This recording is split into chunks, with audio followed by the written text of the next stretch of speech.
Hi folks, Omri here. I hope you're well. I want to talk today about employee resource groups and intersectionality. I think those two things could really go hand in hand to make us understand the multidimensionality and the complexity of who we are where organizations are concerned. So I want to share a little bit from my book, Reconstructing Inclusion, Making DEI Accessible, Actionable, and Sustainable. In Chapter 9, I have an actual chapter on intersectionality. It's called Intersectionality, the Good, the Bad, Ugly, Good. So my stance on ERGs has been going on for almost as long as I've been doing this work, but definitely since around 2008. I wrote a blog post in 2009 where I said, I don't think I believe in single identity ERGs.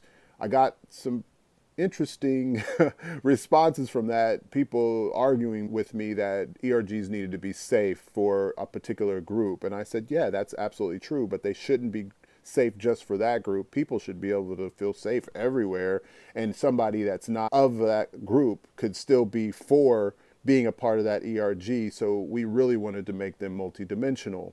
I got pushback on that, but I've never left that stance, and I've been consistent in it to the point when I was inside, I would not fund single identity ERGs. I gave them resources for other things, but not to build an ERG until they built alliances and bridges to other groups. So men's ERG, a women's ERG rather, had to include men. For example, if it was a ERG that was across ethnic groups, it needed to be multidimensional in that regard. So I've been very consistent about that.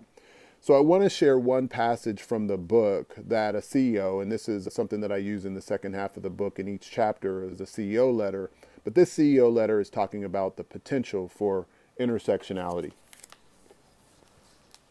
We can use intersectionality as a vehicle for all to see ourselves in the complexity of our various dimensions as complement.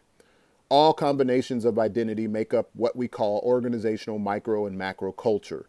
Intersectionality can serve our organization as a critical tool for reflection, enhancing our capacity to move into, outside of, around, and through organizational context without getting stuck in any one or two fixed positions.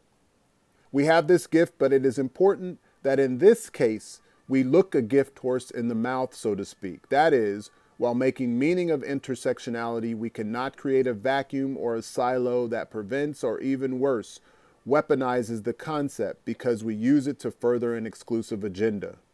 Rather, we must use the idea to think about and ask the right questions of ourselves related to our agendas.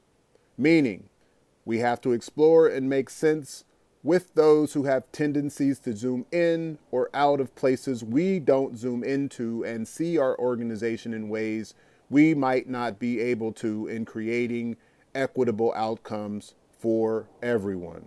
Sincerely, your CEO. I'd love to hear your feedback about this. I hope this was helpful.